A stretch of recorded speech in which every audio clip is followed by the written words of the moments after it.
what's going on, everybody? How's it hanging? How's it happening? You guys know this is Kevin from the Chord Progression Podcast. The podcast is inspiring young rock and metal fans to discover new music, find a place they can connect and feel accepted. So absolutely welcome to the show. And today we're all about the positive connections and the positive impacts that artists and creative can have on people and that people can have on these artists and creatives as well. It is a conversation that I absolutely love. It's a conversation where it literally halfway through it, we looked at each other, we're like, well, this is weird because it feels like we've known each other for years and we've only talked for like 30 minutes.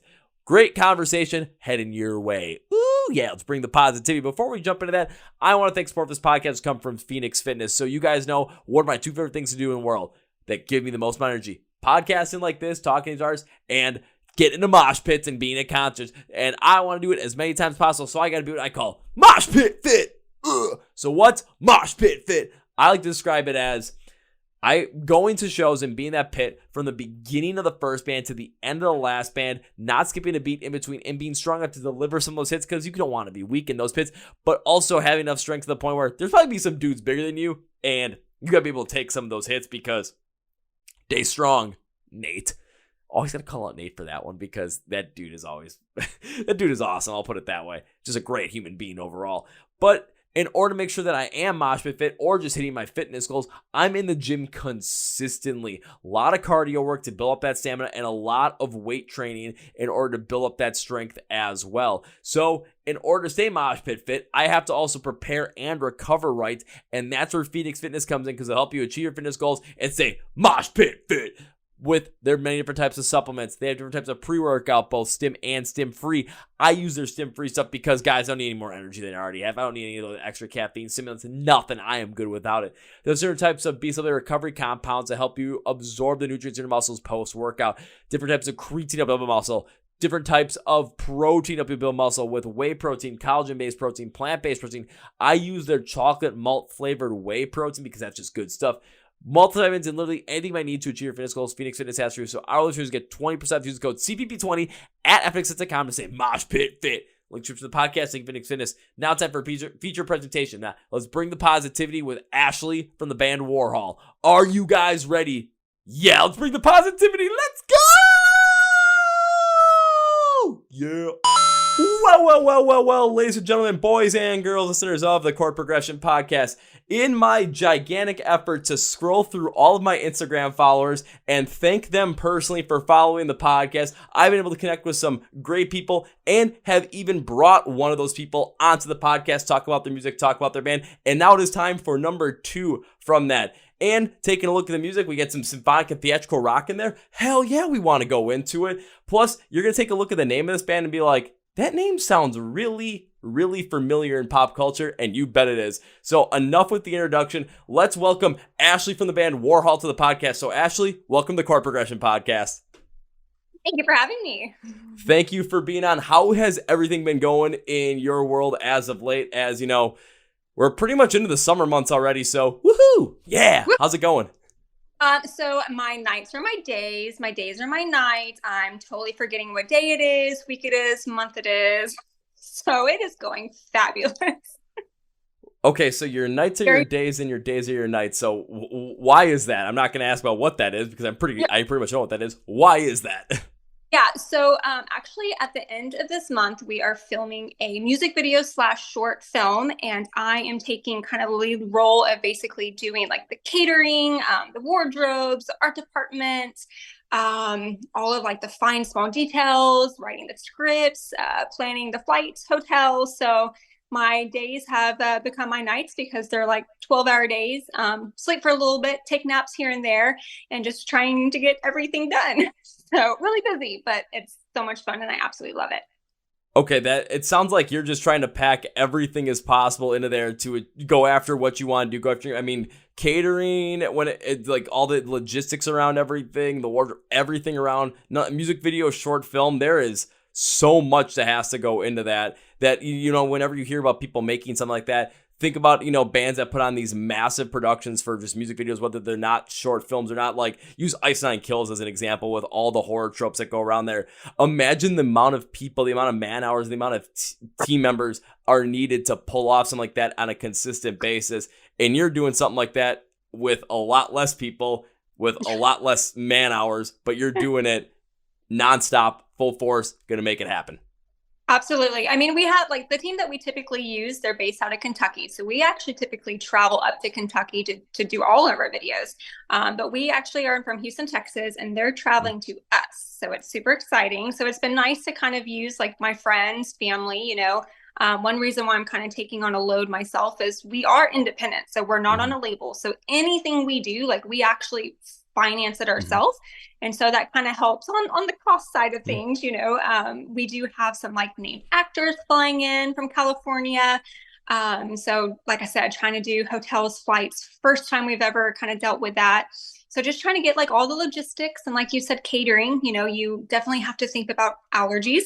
Don't want anyone dying on set. That'd be really bad or passing out. So there's so many things you just have to think about. When you have long shoots like we do, and we're also building the set too, you have to think of like breakfast food, snacks, lunch, and dinner, and like trying to make it to where they're not like just having PBJs constantly. So you want real food. So I've been doing so much research on opportunities and possible sponsorships, and of course grabbing the snacks that I personally love. So some healthy, some not so healthy. Our bassist mom, she actually is an amazing baker, so she's actually baking us like handmade stuff, which will be really nice to have. It's from the heart.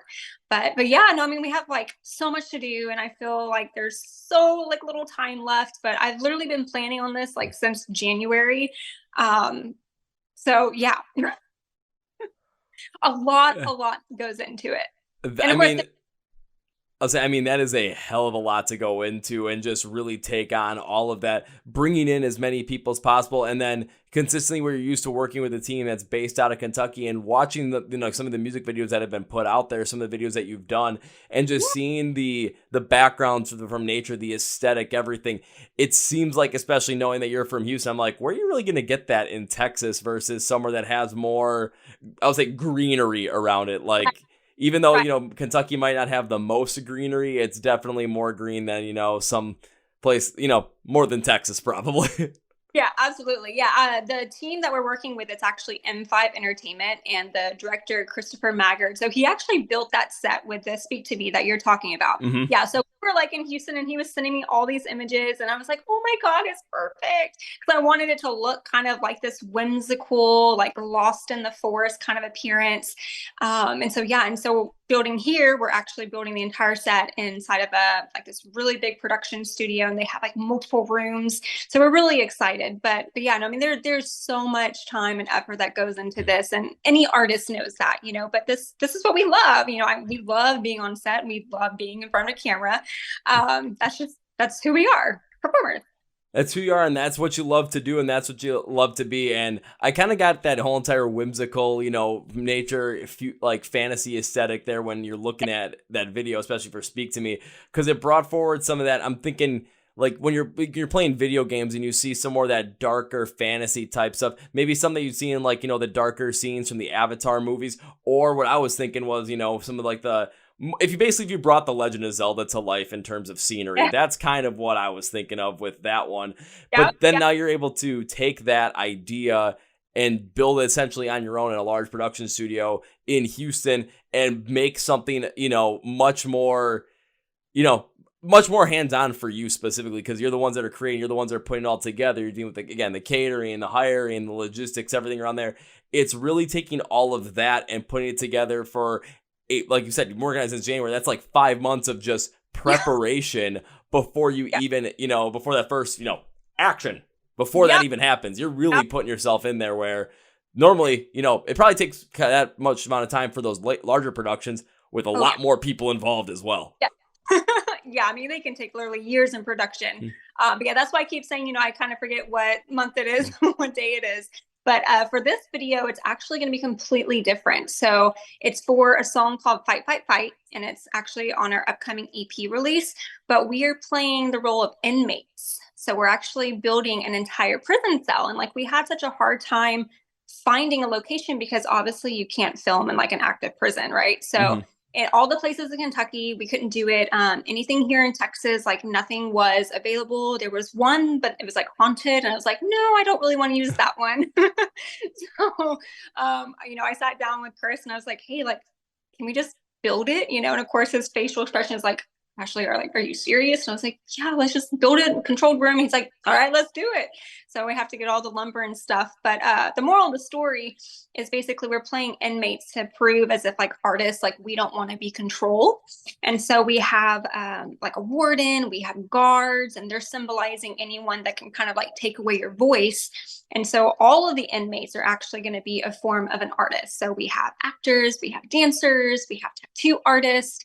And so everyone's going to play that role to showcase like, hey, like we deserve our freedom. So it's actually going to be like a really impactful video that we're super excited about. And I feel like a lot of people can get behind it. But yeah, I don't want to give too much away, but it's going to be completely different than the whole whimsical element. Yeah, you don't want to give too much away right now, but I mean, you want to give something for us to really chew on and be like, oh, now I'm interested in this, because where I come to think of it as well, just hearing about that, where you're building a prison setting and the inmates are all artists of some type, whether it's, maybe a writer, painter, musician, actor, dancer, visual arts performer, whatever it might be. And being confined and being constrained and not having the freedom to fully express yourself, it speaks to a number of different things that are happening, not only within the world, but within just our specific society here in America as well. When it comes to just, different things with censorship, when it comes to suppression of ideas, when it comes to suppression of certain mediums based on, different things with visual imagery, when it comes to whatever political stance somebody might have, or whatever political party is in power in terms of whatever country you're currently living in.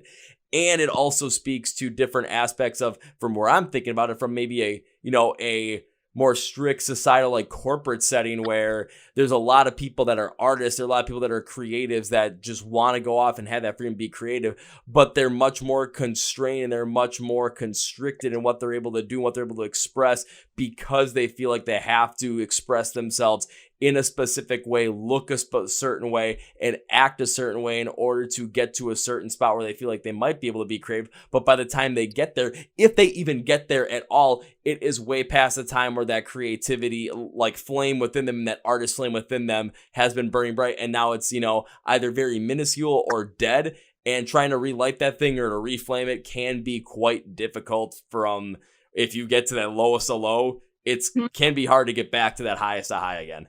Yeah, it's funny that you mentioned the corporate, because before, well, honestly, I've always been a musician and an artist, but my day job for many, many years, I was a tennis pro at a country club. And so like sports have always been like the other side of me that not many people know about. I've done basketball, soccer, swimming, nationals, like toured when I was younger, especially with basketball, but with the tennis, so it is kind of more of like a conservative country club.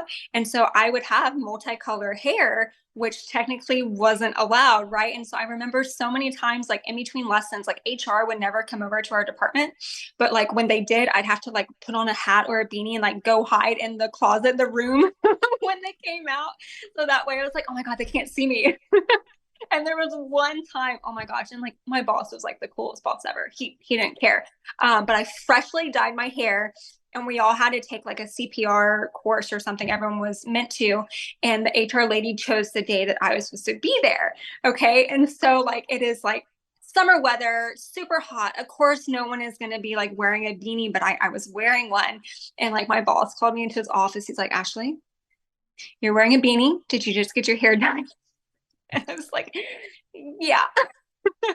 So, luckily, like I never got like obviously fired, or no one really said anything. I just think I did a really good job of hiding. Yeah, I would say you definitely did as well. And I personally kind of match up with that a little bit in a way, just because when it comes to me, more the creative side as well, trying to build the podcast, do everything on the other side of it to promote it, be as creative as possible in order to maximize what I can do with my love for music and my love for connecting with people on that. I still have a full-time job as well. And even this day that we're recording this, I had a conversation with someone about like leadership. And of course, we're in a corporate setting. So what does that look like? And for me, it's just like, well, I know at some point in time I have to play that game where I can't always, show up on camera. Literally, like how I was talking to him on camera was this exact same getup. Backwards baseball cap, Rise Against t-shirt, ready to go. And it's like, well, when I'm talking with my team or something like that, this is the image I want to portray because it's, this is me. This is what it is. And then I get to be creative with it. But I also know that there's other people that are going to be all curmudgeon-y and, oh, we don't like that. Oh, it's not acceptable. It's not corporate. You're not wearing a collared shirt. What is this madness? So I got to just be like, I got to play the game there. But at least it's like, that creative flame is nice because I still have that creative outlet here. But it's something where that creative outlet could be so much more expressive if it wasn't being constrained by different aspects of a different type of culture or a different societal norm, basically. Right. No, that's absolutely true. It's interesting too, because you mentioned Speak to Me when you said like going to like the lowest low and getting back to the high.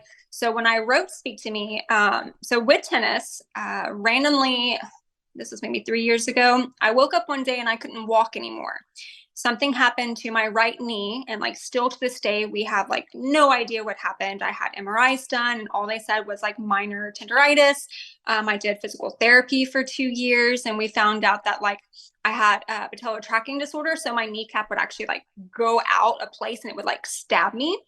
And so like typically, yeah, right. Very painful. Typically 8 weeks is like all you need to pretty much fix it, but that wasn't my case. And so for like years, all of my coworkers knew that like music was my dream, my passion. I think they were just waiting for the day for me to say like, hey guys, like music is taking off. Like I can no longer work here. And that was kind of always the goal. But when my knee happened, it kind of forced me to make that decision early.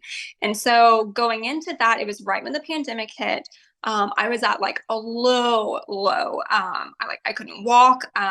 My better half, Craig, which is the basis of the group, like he had to push me around in like a chair all over our apartment. I had a walker. So my dad found one at Goodwill. I had to use that to walk around. It was great. But during that point, I was so low, I was like praying a lot and I was like, like, God, like, you have to help me out here. Like, I need to know like why this is happening. Obviously in the back of my head, I knew like he was like pushing me, but, anyway, so that's actually what made me write Speak to Me. So Speak to Me is actually a song based off of me asking God to speak to me, to show me signs, that everything will be okay. And by doing so, it turned into this beautiful song. And I actually decided to do ASL, like sign language, to show that, thoughts and everything, we don't actually have to speak words. There's so many different ways beautifully to communicate. So that's why that actually had that whimsical look, because the bandmates were actually playing roles of angels. And so they're kind of like guiding me and in the journey. And when I first wrote that song, I actually was going to do it more of like a solo project because it's completely different than our other music. But ultimately we decided, hey, it's going to be a band song. It's beautiful. It's different. But yeah, so that was a low that ultimately really brought me to like a high. So I just wanted to say that after you said that. Yeah. And it makes a lot of sense too, just because when that did happen, the thing with your knee, and even think about it too, when it happened, it was right as the pandemic was coming into play as well. So now a lot of the things are changing all at the same time. And even while you were wondering, why is this happening to me? Why now? Well, it was the thing that pushed you to finally make that decision to leave, being tennis pro at the country club so you could fully focus on music full time.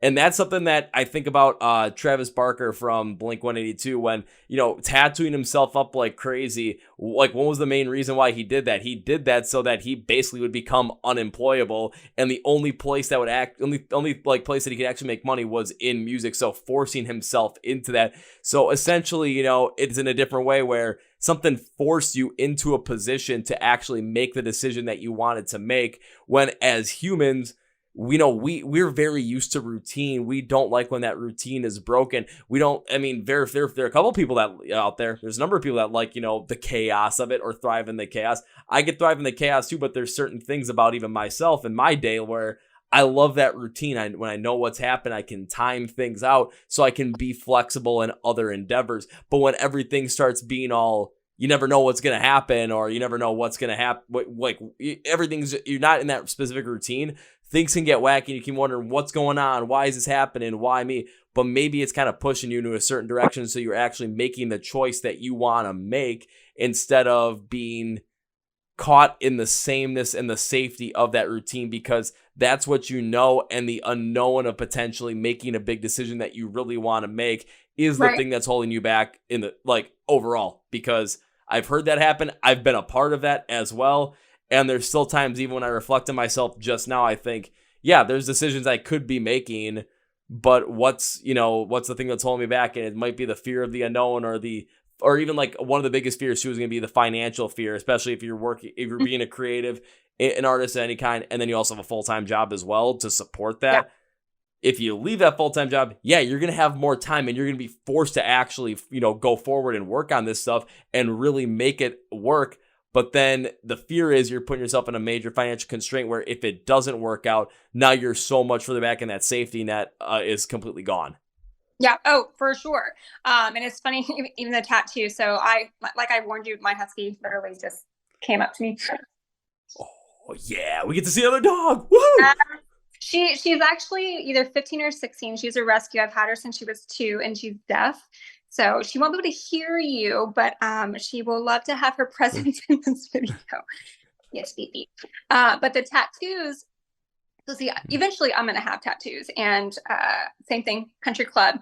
The main reason why I never got them is because we would teach, in 100-degree weather, and I did not want to have to wear long sleeves for every single day when I taught. But yeah, when you mentioned that, I was like, yeah, well, I can completely understand that. I'll say then you could have, like, instead move up to where I'm at here in Wisconsin, where it's just, those 100-degree days. It's, we get them maybe a couple times a year, maybe 3 days out of the year. We get those 100-degree days. But otherwise, if you're used to the heat, all of a sudden you come up here, you got all the tattoos, all of a sudden, yep, it's like, for us, it's like, it's 85 degrees out, oh man, this is getting hot. And you're just like, this is nothing. Yeah, not compared to here. But then once winter comes and it's just like we're sitting here and it's just like we hear like, oh yeah, it's it's cold, it's 30 degrees outside, and we're sitting in like negative 20-degree weather. And we're like, you think 30's cold? You haven't lived until you lived in negative 20 yet, my friend. I cannot even imagine what that would be like. Frigid. I don't know other way to frigid. It's for me. It's always the only time I've really not enjoyed when it gets cold outside is if I'm traveling from Milwaukee to Chicago to go see a show, and I have to get out, I have to jump on the train, and it's like, okay, I drive down there, I jump on the L train to go to the show because it's a lot cheaper, and then having to come home after that. And when I go to shows, let's just say that standing still and just watching the show is something that is very, very, very not fun for me. Being in the middle of a mosh pit, throwing people around and having a blast is what's fun for me. So I leave there, I'm like, I am sweaty now. I got to put a big jacket on somehow, and I'm cold, and it's like, this is just not working out. That's why I don't like it. Yeah, no, I don't blame you. So what actually made you want to start this podcast? I'm curious. Ooh. I have talked about this in the past, but I will enlighten you with that as well. So when I got done with college, and this was at the end of 2016, like I felt like I had the world in front of me. I'm like, okay, I've got, got my degree. I've got no student debt. I got a great girlfriend. I've got a great family. Like everything's in front of me. And I felt like I knew what I wanted to do going forward. 6 months after that, my whole life had been completely turned upside down. No more girlfriend, depression had set in, and I was working a corporate job for a company that I thought that I would like to work for, and I hated working in the corporate environment. Depression set in, suicidal thoughts set in, and I kept trying to figure out, not necessarily like I knew what was keeping me down, but like, why was it keeping me down? Why was I, and my main thing was, I look back at college, and when I was studying stuff, yeah, it was, kind of like gearing towards, but it was because I was doing something for me specifically. It was, I was working towards something for myself. So for me to break out of that depression, I needed to find something that I could work on for myself and build for myself in that aspect. And I kept trying to figure out what I could do. And when I was going through that stuff, the only solace I really had was listening to music. And it was listening to bands like older stuff from 30 Seconds to Mars. I was listening to a lot of Skill at the time. And of course, good old Rise Against.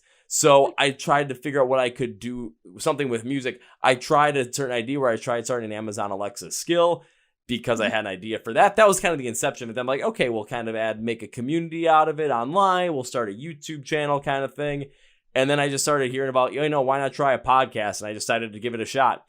I did a couple episodes by myself, and then I started actually interviewing people over the phone. I'm like, this actually is a little more fun for me because I'm connecting with people, and I got this certain energy talking with people.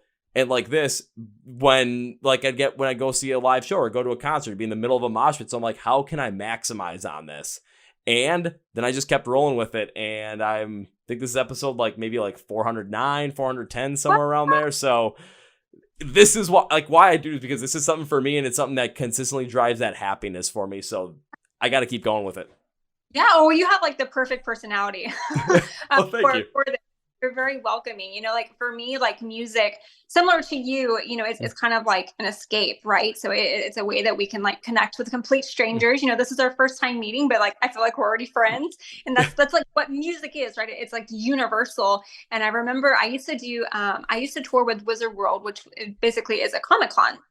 I think they got bought out by Fan Expo now, but with all my art shows. And I remember, I think it was in Chicago, and I remember this guy, I would always play the Warhol CD because we would sell them, but this guy kept walking by my booth and didn't really say anything. You could tell he probably had some social anxiety.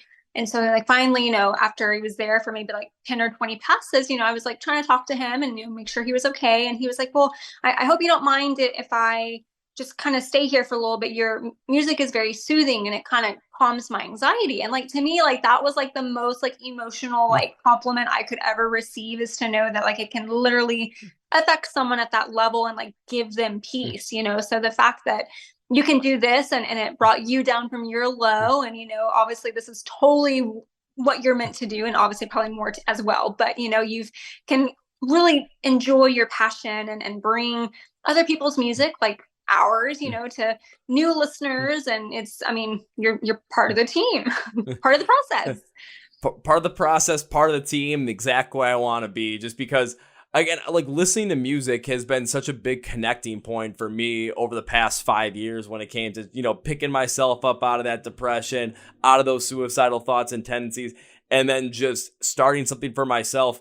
Going and connecting with people at concerts where I'll put it this way. I tend to rarely go by myself now, just because I know so many people where it's hey, we're going to this show. Do you want to carpool or come with? Of course, I'm going to say yes, because, well, it fixes on gas, and I know I'm not going to have to babysit them at shows, because they're going to be doing the exact same thing I'm going to be doing. We're going to be throwing down, having a blast. But it's somewhere it's I will always go to shows by myself. I'll go there without knowing anybody. I don't care. I've gone to festivals before where I've gone in a group of people, and I've lost that group of people in the first 10, 15 minutes. And I did not see them until the end of the night back at the campsite, because I just when I'm in that musical space, my mind is free.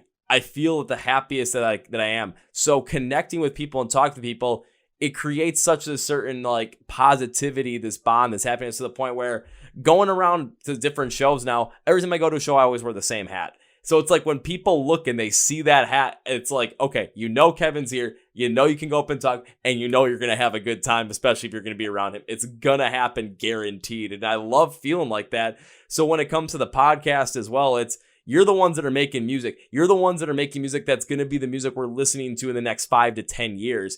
And the best way for me to help out with that is to connect with people like you, talk with people, and just get people to know more of the music like this, and get people to know you even more specifically in terms of who you are as a person, what your personality is. And by connecting like this, we've only been talking right now for maybe 30 minutes, but it feels we're already friends that have been friends for years, basically. And for people that are listening, it's you can connect with the artist that way too. Cause maybe now I'm feeling like friends with that artist. Maybe what they're saying I'm connecting with. Maybe I can listen to music, and maybe a lot more people are gonna start listening to Warhol's music. And then it's, you're like that one guy. I just want to listen because it calms me down. It soothes me. It makes me feel like I'm in a comfortable place compared to some other things. And it just centers me, You never know what might happen, but I want to be part of that team, or part of the process where it helps bands to get to that point where people get to discover them and get to connect with them in such a positive way, so that when you guys go out on the road, when you guys are releasing new music, more and more people are connecting with them, more and more people are liking it, more and more people are connecting with you, and it just helps you continue to grow, to not only spread the message you want to spread, but continue to create the way you want to create. Exactly. Whenever we do, she's back. Whenever we have shows, I think that is my most favorite thing, is like actually being able to connect with the fans and talk to them afterwards. And it's funny because I'm pretty short. I'm actually 5'1". But on stage, I wear boots and everything. And so people like assume that I'm taller, and we always, go to the merch stand and everything, but we have a darker image. So, on stage, like, I act completely different than how I do in real life. Well, not really. I'm also sweet on stage, but, but when they meet me in person and they like see like my bubbly, like outgoing personality, and then they see this like dark image, they're like, that doesn't match. I'm like, no, like it does, but our whole purpose is, to kind of shine light where darkness falls. So that's actually one reason why we have more of like a darker appearance, the whole castle gothic look to it. But we're all just very like genuine, happy people. We just love doing what we do. I love people. So I love having conversations with complete strangers, and I can literally talk to a brick wall, so I can say anything to anyone. But similar to you, like with your personality, I totally understand why people will come up and be like, hey, let's party. Oh, yeah. And one of my favorite things, too, is especially going to shows with bands that I've had on the podcast. I love going to see everyone perform live. And then if I get a chance I will always look at the merch table. I'll always kind of peruse around there to see if people are around there, because if I've had you on, like, I've talked to you beforehand, I've connected, I want to actually have that connection in person. And there are times where, I've gone up to people and it's like, at times, like, I have to, reintroduce myself. There have been a couple of times where I've even gone up there and I've like waited in line, because I know there's a lot of other people that want to talk to you as well. I've already had the chance to talk to you. They might not. This might be their only chance. So I want to make sure they have the time of day, because I know eventually I'm going to get my chance. For them, it might be the most important thing that they do might be the most important thing they do all month, is talk to an artist that they like. I want to give that person the time today, because I know I'm going to get it and at some point later on. But the times when I've get to been like gone up and like all of a sudden the artists are like, oh my God, it's you. I'm like, oh, okay, this is too cool.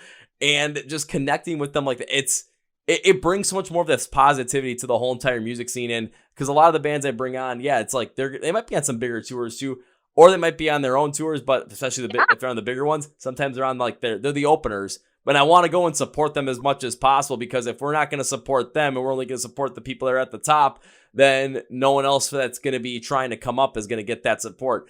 And I love it when all of a sudden, going to these shows and it's like I see a bill and there's 5 bands in the bill, and I've had 4 bands on the podcast already. I'm like, I look at that, and the only thing that I get a little worried about is I'm like, this is going to cost me a lot of money in free drinks. That's funny. Well, it's funny you mentioned merch stand too, because I remember there was one show I had this one person, and like I will talk to someone for hours, and I think I literally was talking to someone like for an hour, and like the venue owner came up to me, he's like, are you okay? Like, do you need a break? And I was like, no, like I'm good, And I also have to remember that like not everyone is a hugger and wants personal space. So I'm like very like, hey, and like, not everyone is. So Oh, don't worry. So when I get a chance to see you perform live, I'll end up coming to the merch table. If you're going to be all hugger, I'm going to be like, you know what? Bring it in. Yes. Okay. Awesome. Perfect. Yeah, I do. I really hope that one day we can come up to your area, or if you're in our neck of the woods, we'd love to have you and have you see us live. It's a completely different feeling. I mean, when we take the stage, it's almost, it's not acting, but I mean, it is a show. It's very theatrical, and my dad is amazing. And Craig's amazing, and it's just awesome. Yeah, it's something that, again, when it comes to live music too, it's that connectivity with the band in a completely different way, because it's when you're, especially for whatever your favorite band is, it can be whoever it might be. For me, of course, I'm still wearing the shirt, it's Rise Against. Whenever I get to see them play live, there is just this, whenever I see bands play live, there's always this energy that comes over me. When I see certain bands play live that I connect with even more, it's like something clicks in my brain, and it's going to be potentially the best night ever. But when I see Rise Against Form, it's like that click happens, but then it goes into absolute overdrive. It's like Fast and Furious. The NOS switch gets twisted on, and we're flying. It's just like the positivity is radiating from that point. And it's because when you listen to music and you connect with an artist and you get to see that perform live, now there's an even deeper connection to there because you're hearing it you're hearing that message, but you're hearing it directly from them. You're not hearing it over recording. You're seeing the visualization of it, and it's so much more impactful to the point where at that show, you're feeling connected to the band, but also the crowd at the same time as well, because the crowd is there to see a band that's on that bill. No matter what band it is, but everyone is there to see a band on that bill, and they are there because that band creates some sort of positive interaction within them. You're all there for a positive experience because of positive interaction, and you can connect with so many other people around you at that shows because it's all based on the positive interaction you have with that music. Yeah, you can feel the energy. It's funny. So there's one song in particular that we play. It's called Man vs. Mankind. It's also another one that's on the EP. And that is the one song, anywhere we play it, after it's done, the whole room just goes silent. And there's this moments where like everyone is really taking in like what they just heard and like the lyrics I'm saying. But it's one of my personal favorites because you feel the energy in the room completely change. Like they don't know how to react. They love it, but they're like, that was emotional. Like, do I clap?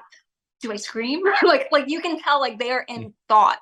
And we would even take it as far as like there's some shows I've done that I actually wrote like messages, almost like a message in the bottle, and I would tie into like roses, and then during the performance I would actually throw them out to the audience. And I had one lady, which I guess is kind of an emotional story, but I mean, it just shows how God works in people's lives.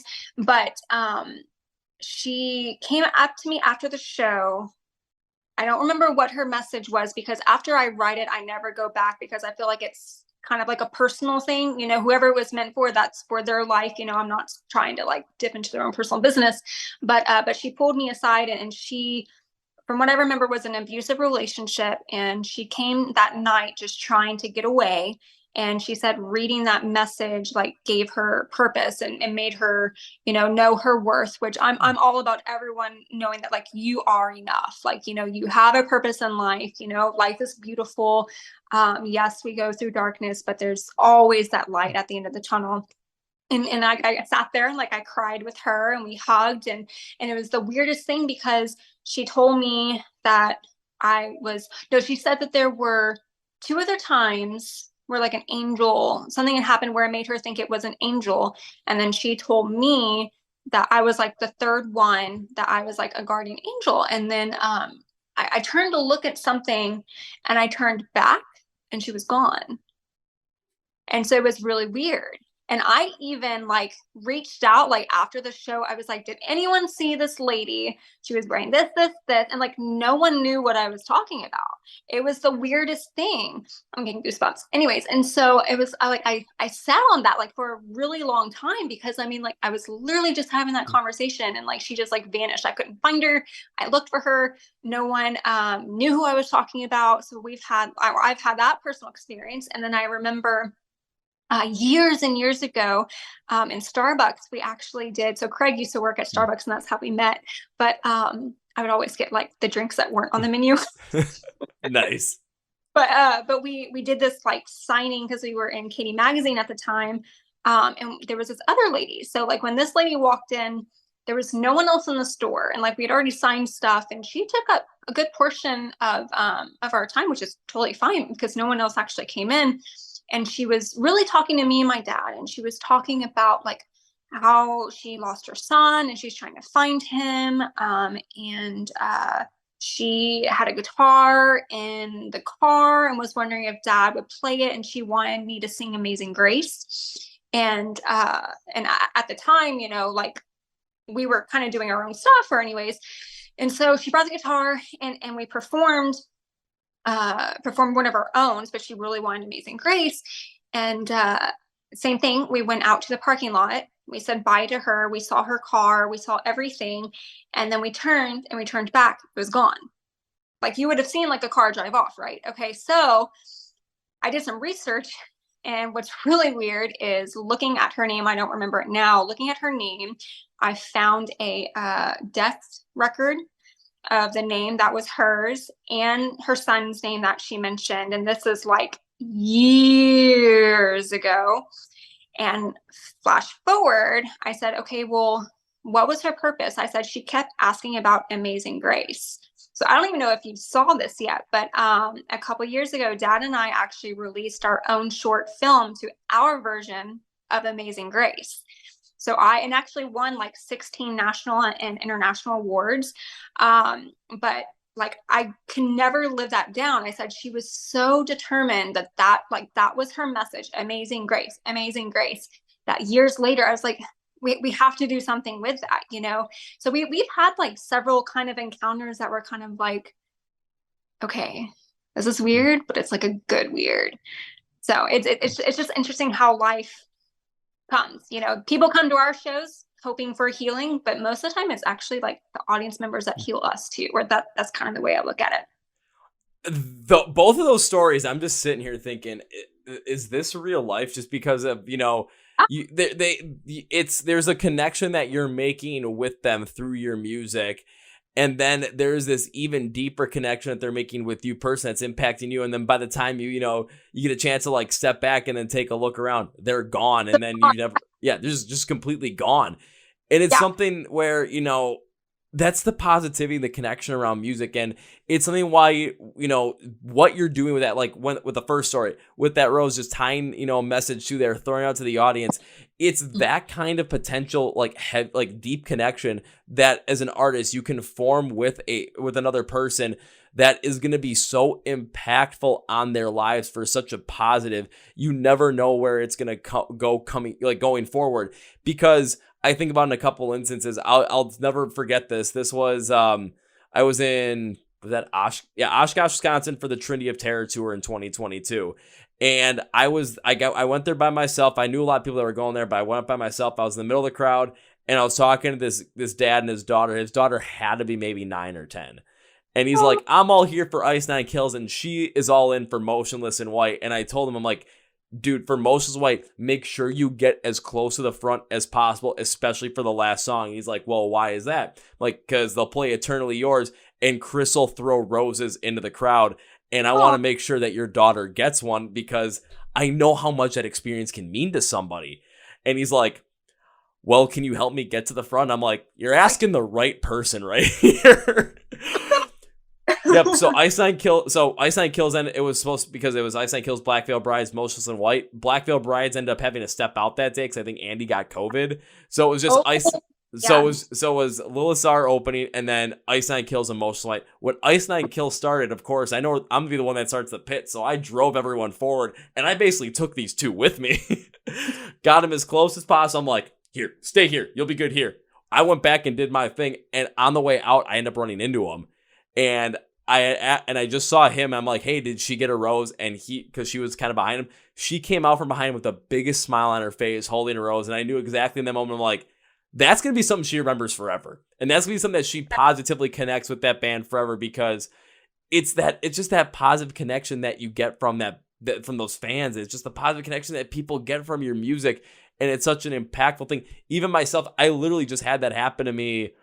I want to say it was actually 2 instances. One was a couple weeks ago. I went to go see, it was Pop Evil, The Word Alive, and Avoid. And I've known Avoid for a couple of years. I've had the podcast multiple times. I had a pretty rough April, I'm not going to lie. And things weren't going very well.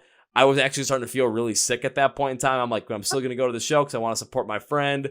Halfway through the set, I'm in the middle of the pit, and Benny, the lead singer, just like, this song is dedicated to the Chord Progression Podcast. I'm just like, what the hell did he just say? Like, it freaked me out, but it made me, it was that kind of thing. I'm like, even though I've always positively looked at the band, I'm like, that just increased it. But then I recently did a podcast with one of my favorite people of all time. His name's Joey Arena from the band Outlier. And we were talking about all these different things and all these different aspects about life, and just this recent song that he wrote and that just came out about being in an abusive relationship, just connecting all the dots, letting go of a lot of trauma. And there was a lot of things that just in that conversation, it was like, it really took me back and like, man, there's certain things that I'm holding on to that I didn't even realize that now I'm hearing him talk about it. We're connecting on this and potentially I can drop it off. But then he said somewhere he saw a video I made a couple months ago about me, because I was like taking a look at the podcast and just seeing like I was actually really struggling with it. And there's a lot of things going wrong. So I had to just like confront that. And I'm like, well, I didn't want to make a video about it, but I didn't want to hide the struggles. And he saw it and he just kept like saying, dude, don't give up on this. As long as if you're still happy doing this, don't give up on it, because what you're doing is bringing so much positivity, not only to other people, but to artists as well. Don't stop it. And it was that little, just that care, just that little bit of caring. It's something that, you know, I had a conversation earlier this week, but it's something I'm not going to forget for a long time, because it's just that simple bit of care is something that goes a long way from connecting from an artist to a fan or a fan to an artist. It's just, it means so much to us. So when you're doing what you're doing and we're like, you know, throwing out those are just talking with people and giving people the time of day, that's so impactful for them that it can absolutely change their lives for the better. Yeah. You know, at the end of the day, we are all human, you know, and I've always said this, like, whenever we have shows, I view literally everyone as a friend. You know, especially because we are independent, like we cannot do this without like the support of others, you know, and even with this music video, like we've never had to financially invest this much. And I say invest because it is an investment, but it's because we believe in it. We believe in the message. And we've had so many amazing people actually like donate or, you know, purchase my art to help support, or literally not even purchase like a perk, but just like send me money, which is like the most beautiful thing, because like I said, we cannot do this without you guys. It is a team effort. And I love that, because I see it as a partnership, right? It's not between like a fan and a musician. To me, it's like, it's a friendship. You're helping us so we can help others. And like I've even said, like with my art sales, you know, those who purchase the art is allowing us to record music, which can heal people. So even they are part of that healing process. You know, I hate the whole idea of like fan versus fan, because it almost sets this kind of, I don't know the right term to use, but I just feel like there shouldn't be a division. You know, you're there to have an amazing time. You're there to care about someone. And like you said, caring is like so important. It's all about just connection with the heart and being able to, like you said, relate to someone. You know, that's the biggest thing, at least from us, is most of my songs are written based off of personal experiences. And I promise you, there's at least one person out there that can literally relate to that song. More of a comedy side, there our song Already Forgotten, well, that's about an ex, but I would always start that song with like, how many people out here would raise their hands like if they were in a relationship and they were thinking, what was I thinking? You know, so literally the entire audience like, yeah, me. And I would go, me too, that's what the song's about, you know. And what's funny actually about that song, you know, we obviously, musicians are humans too, and every now and then when you're on stage you make a mistake, and this was like the first time I actually like really kind of made a mistake. We were singing through the, I guess, the introduction going into the verse, and I started the verse earlier or something. Oh my God. Like, luckily I was able to like realize what happened and kind of like backtrack and get us back in the spot. But I mean, everyone's human. That's the beauty of it. And sometimes I feel like the shows that aren't perfect, because there's no such thing as a perfect show, I think that that's like the most beautiful experience, because it then also shows like everyone who's like watching you like, hey, stuff happens, you know, like it's life. It doesn't matter. That's the fun part. And then I had another time. Oh my gosh. Okay. So I was on stage. So I always wear like kind of boots, but since my knee injury, not as much. And so I was wearing these like heels, and I was wearing this like mesh skirt. And luckily it was during the very last song. I'm very active. I do a lot of like hand motions and very whimsically. And I go down towards the end, and then I realized my heel was like stuck in my mesh. So if I would have stood up, it would have gone. So I'm like, okay, well, I'm gonna have to figure out how I'm gonna finish this. So I was like, I think I'm like on one knee and like trying to like get it, you know, while still singing. And then finally I got it where I could get up at the very end. But I mean, we've had several malfunctions, I guess would be the best way to say. But I mean, that's the part that you laugh about, the part that you can say, hey, this happened. And then another time we were it was during our UK tour. There was one, which I actually don't drink, but we played for beer and sandwiches, which was funny. Of course, once we got there, all the sandwiches were gone, and then I don't drink, so it is what it is. But there were a couple bands that we were on that tour with, and they had this huge mosh pit, but of course everyone was drunk, and they had a pile of shoes in the middle. Weirdest thing ever. But they were literally taking off their shoes and just throwing it into the pile and thought it was the coolest thing, and everyone's dancing around it. And then you had the one really drunk guy. So you can start seeing, when they're kind of swayed. But eventually they're gonna tip over. And I felt really bad. I wanted to help him, but I kind of knew there was nothing I could do.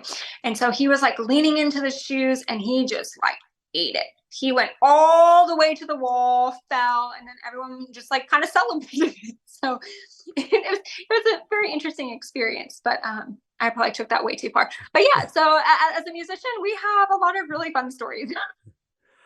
I know musicians always have some of the craziest stories I've heard out there.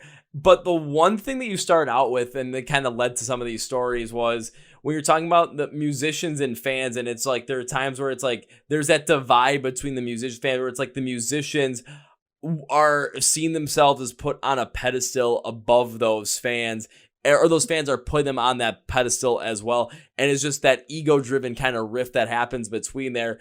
It's something where, you might make great music, but then the connectability that you're going to have with those fans is not going to be as strong as someone who might be at that height of the height of their popularity of all time, or just consistently on top of their game, but is connecting with the fans on a more personal level because they want to make those connections. They know what it's like to be a fan still, because they remember what it was like growing up. They remember what it was like wanting to get into music. The one person I always, look when I think about this, that's in music history that is consistent like this, because I hear so many stories about him in such a positive, is Jacoby Shaddix from Papa Roach, where that dude will literally give anybody the time of day, no matter who they are.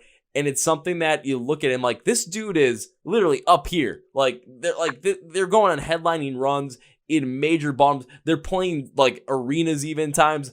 When they're going to festivals, they're playing in front of at least 6,000 people a pop. It's well, why are they doing that? It's, even if you're not as connected to their music, you're connected to the people at the same time as well. I remember seeing them at Welcome to Rockville, and I think it was my friends wanted me to go see Five Finger Death Punch with them, which I'm I haven't seen Five Finger Death Punch yet, but Papa Roach is playing. I know that's going to be fun. And I had to go do it because I'm I just like seeing Papa Roach, and just the connection they have with the fans, all the stuff they end up doing, all the connection that they have on stage. It's the bands that connect with the fans like that have more of that. We're the musician, you're the fan, but we see each other on the exact same playing field like this. It's something that goes so much further in terms of building up that positivity in relationships, not only with the fans, but with the other bands that are around you and other people in the music industry. It really creates a positive force where that positive karma ends up constantly happening for them, because they keep putting positivity out in the world to everybody in every sway, every degree, every level of life. Yeah. Well, I mean, you have to think about it too. People are at that level because of the people listening to their music. If it wasn't people coming to shows, if they didn't have record sales or anything like that, they would not be in the position that they are. And that's the one thing that I really strive for, is just knowing how much I appreciate people just in general, to be able to have someone's support is such a huge blessing as any artist and in any art form. Oh, absolutely. Even when it comes to the bands that I have in the podcast, or I get to see them perform live. There's times where I try and tell people hey, come out to this show, come on out here. Why? It's you might not know the band, but I do. And there was one that was friends over in the UK, and a band called Caskets. They were playing the US for the first time in 2022. And I saw them, I saw that they were coming over. They were playing with, it was Holding Absence, Thornhill, and Dayseeker. And I'm telling people dude, we got to go to this show. It's just well, we know Dayseeker, but what about the rest of it? I'm trust me. It'll be a fun time. And my whole idea was, I'm trying to get as many people out there to see Caskets. And of course, who put on the best show the whole entire night?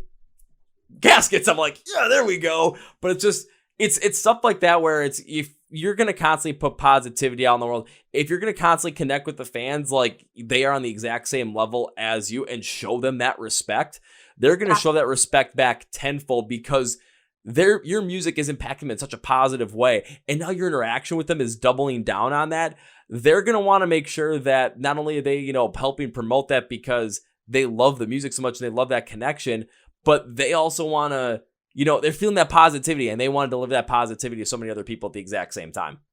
Oh, absolutely. And one of the things I've learned, especially myself, because I'm such like a bubbly person, like when I am like depressed, I feel like the bubbly people are the ones that smile the most, right?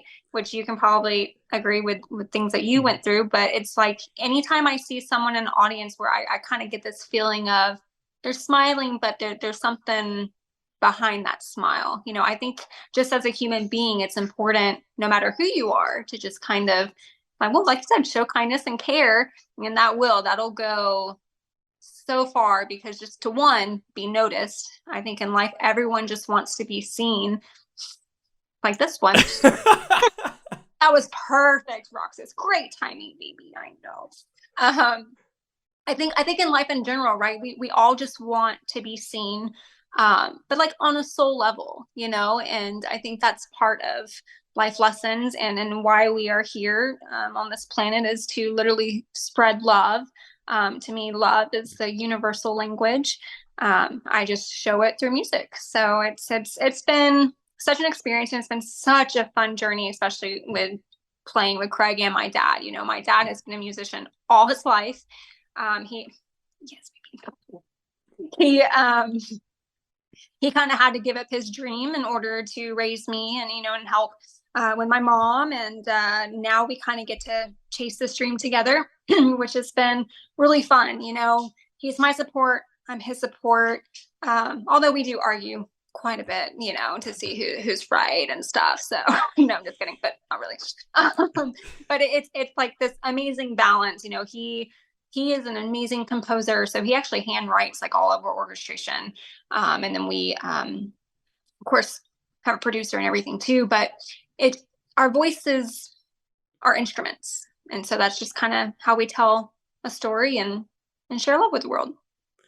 Now, I from this whole entire podcast, all I can like the thing, if you want to wrap it up in a whole bow and just be like, okay, this is the message. It's the positivity that you put out there as a musician can come back tenfold, because the positive, as long as you connect with the fans on that way and kind of see them on that level playing field, because you're creating that positive interaction. You love what you do. You love being the creative. You love being able to express yourself in that way.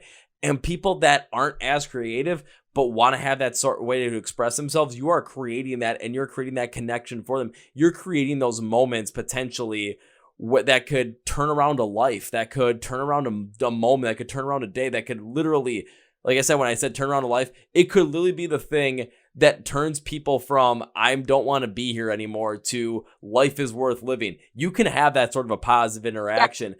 And your mindset behind creating that positive interaction, creating those positive relationships with your music, and delivering that message as well is something that I'm not going to say is paramount, because saying it's paramount is not even a strong enough word. This is like mission critical to being the best person you can be, the best artist you can be. And when it comes to the short film that you're working out with the brand new song, with a brand new music video, that's going to be something that is going to not only connect with the fans, but connect with every creative person on such a deep level, because there are a lot of times where as creatives, we feel like we are being constrained. We feel like we are being held back due to whatever aspect it might be. Maybe it's something from a family relationship. Maybe it's your intimate relationship you have with somebody that they're not supporting you. Maybe it's the relationship that you have with, you got a full-time job and you're trying to be a creative at the exact same time as well, and you have to stifle your creativeness in order to fit in so that you can maybe support your creativeness.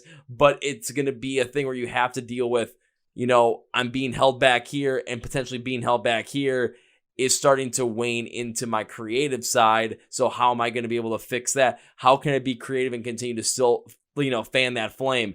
there's so much that people can connect with that short film, with that song, with everything around there. So as long as you continue to have that in mind and continue to have that mindset, it's going to be something where those moments where it's like that angel appeared and you had the moment with the rose, you had the moment with Amazing Grace, moments like that will continue to happen. But at the same time, moments like that will continue to happen with people that you might actually still see again, and not just like turn around and be like, where the heck did they go? Was that actually an angel? No, those moments are going to happen, but with people you're going to be able to find once again. Right. There's a line in this video that I say, and it's actually a lyric to a future song. It is, in a room full of noise, our voice echoes. And so that's something that I kind of live by, is even if you are in a room where so many people are just, I don't know, like mad at the world, sorrow, sadness, I feel like it's possible that one individual can walk into that room and not say a word, but their light completely impact them. Our voice will be heard, and it's through love, it's through energy, it's through a presence, I guess would be the best way to describe it. And another thing that you said, which I don't want to go into too much detail just because of the individual this was involved in, but I did have one experience where I had sent something, someone had purchased something from me, and a couple of days went by before me purchasing it or me mailing it out to them. And I mailed it, and then I got a message. I remember I was with Craig, we were in Costco, and they told me that they just received my package, and it's like super emotional. They were thinking about committing suicide, and they received the package, and it changed their mind. And like, I just busted crying in Costco. I'm like, try not to cry now. It was just like super impactful. Knowing that you can like impact someone that much, I'm sorry. I did not think I was going to cry telling that, but yeah. Again, that just speaks to the positive impact that not only you can have, but that your music and your art can have on so many different people. And in a room full of noise, your voice echoes. It's that is something that is absolutely true. It's when people are all around and it's just, maybe that negativity is there, you can be that ray of positive light that just shines through everyone, that impacts everyone. I think about it with, the good old mosh pits as well. I show up there and it's like, there's a lot of times people know it's like, okay, we're going to have a good time because doesn't matter what happens. Brewer's Hat guy is here. I'm like, yeah, let's go. Or it kind of also relates to something that my good friends Benny from Avoid, in one of his songs, the lyric was, in a room of empty faces, don't go changing. Where it's just, I think about that with my full-time job as well. It's just, it's just a group of people that are empty faces. Why would I want to change for just blank? Why would I want to portray an image or change myself completely just to appease empty faces? That's something that I've always thought about. I'm like, that's going to keep the creative drive going. And that's going to be something that continues to keep that creative drive and impact that positivity going forward. It's something that with that lyric that you said, again, in a room of noise, your voice echoes. You experience that. In a room full of noise where someone was having so much trouble in their life, where their mind wanted them to do something, and they received that package from you, and immediately it changed their mind, and immediately it made them think that life was worth continuing to go on. It's that sort of positive impact that art can have, that creatives can have. That if we can't, what's the best way to put it? We can't, if we constrain ourselves from to be creative, and if we constrain ourselves from being creative, then we don't have that impact. Yeah. And then the world becomes a lot more gray and a lot more monochromatic than a colorful, great place that we can make it. Yeah. I'm probably the first person that's probably cried on your podcast. Sorry. I gotta think. I actually don't think so.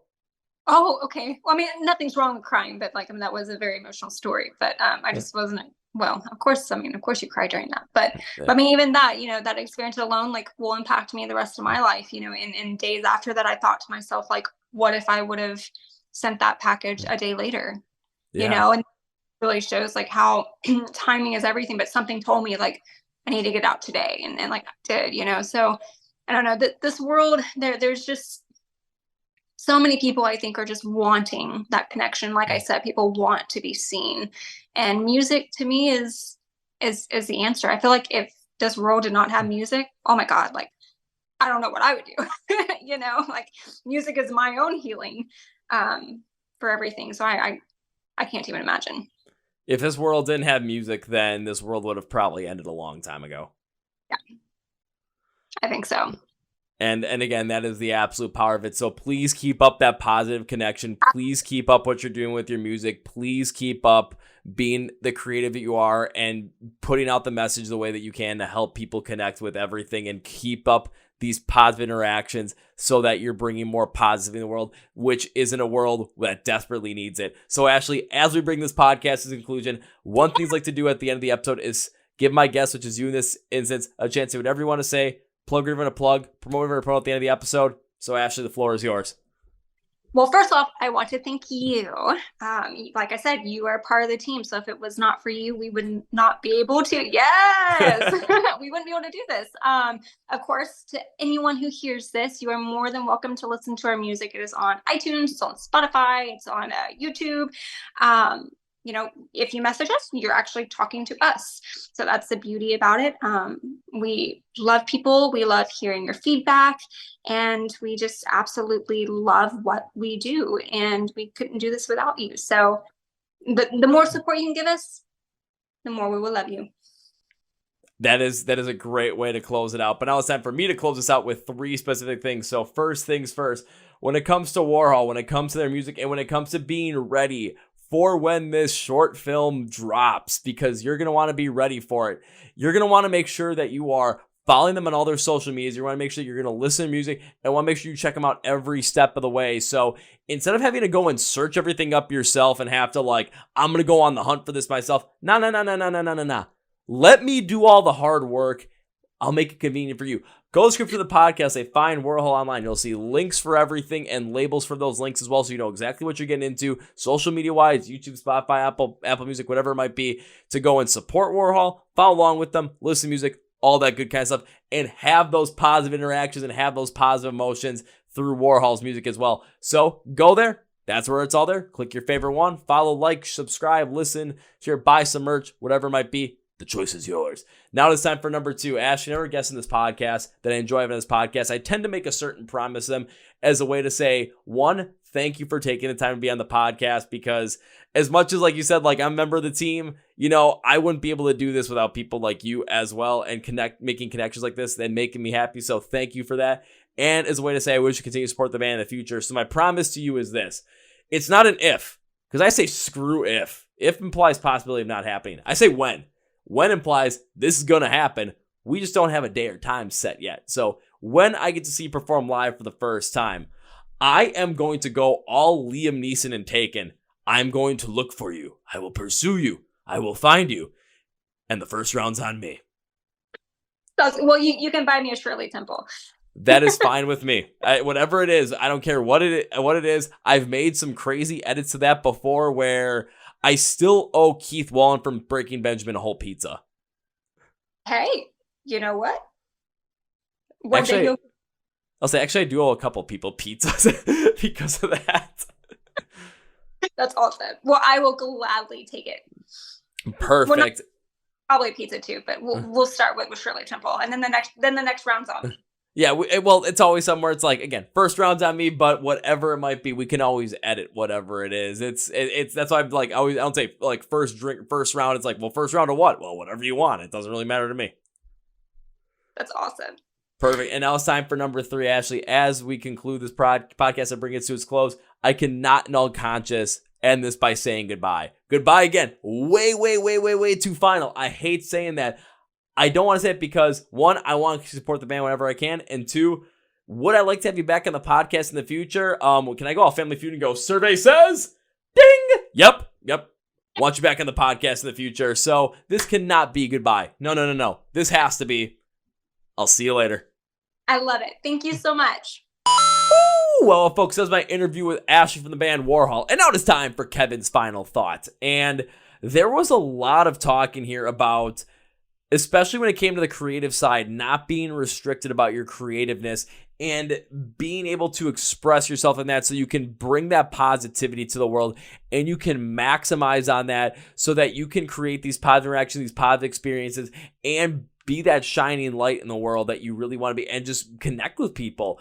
I mean, take a look back to all of the stories that were told by Ashely, the one with the woman with the rose, the one with Amazing Grace, and even some of the ones that I had thought about too. Me talking with my friend Joey Arena from Outlier, just some of the connections I've had with some of the Benny Show one from Avoid. I mean, when artists are putting out that positivity in the world through their music, when they're just being themselves and they're not constrained by anything, that's when that positivity can radiate.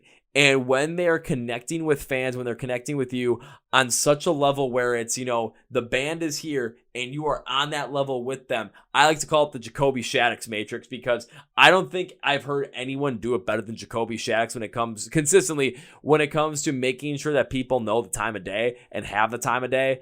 Or he has the time of day for them and will always give it to them to create that positive interaction, that positive experience.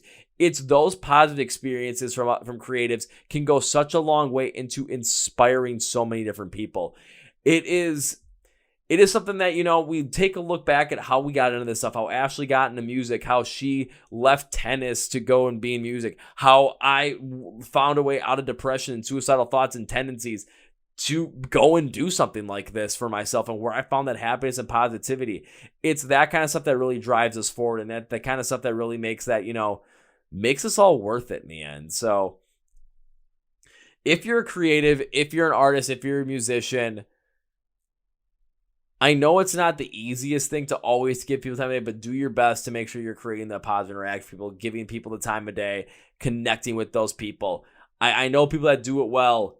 Tom Colley from Patient 67 is a freaking madman with this, especially in the online setting. I want to use him specifically as an example because he is a great human being, and those positive interactions get created. The Jacoby Shaddix matrix, and just that it just works. It just works. So keep bringing that positivity, and for the fans as well, just keep bringing the positivity as well. A world with art that isn't constrained and a world with music that isn't constrained is a world that I want to live in, a world that's going to bring a lot of positivity to so many people. Warhol's going to continue to do that, and you're going to want to follow along with them. So go to the description of this podcast, or just find Worhol online. Links and labels for literally everything is going to be there, so you can follow, share, subscribe, listen to their stuff, buy some of their merch, everything around there. Please also follow along with the Chord Progression Podcast. We're on Facebook and Instagram primarily, where you can connect with us, talk with us, join us on Wednesday night live streams, and everything in between. Get that little short bits of the episodes. Or please subscribe. Please subscribe to our YouTube channel, because that's where everything is. The shorts, the full podcast episodes in video format. That's where we're primarily focused on. So please subscribe to the YouTube channel if you're on YouTube. If you're on Spotify, Podcast, iHeartRadio, or Amazon, please hit that subscribe button as well. Or follow button, whichever one it is. I do want to thank you for your support, because your support like this it keeps pushing this podcast, or it keeps pushing the positivity forward. It keeps pushing light in a world that is continually trying to throw darkness in there. So thank you. Just sincerely. Dad, I take a little bit of a breath there, because remember the Joey Arena one, when just that it's still hitting me. Just that positivity, and just just thank you all. Just thank you all for being supportive. Thank you, Phoenix Fitness, as well, for supporting this podcast. 20% off using the code CPP20 at phoenixfitness.com. Thank you, Phoenix Fitness. Thank you, Ashely from Worhol, for being on the podcast. This one was incredible. So on that note, that's going to be it, guys. Thank you for watching, listening to the Chord Progression Podcast. My name is Kevin, and you guys know how I end every single one of the big, healthy, and hearty. See ya! Yeah!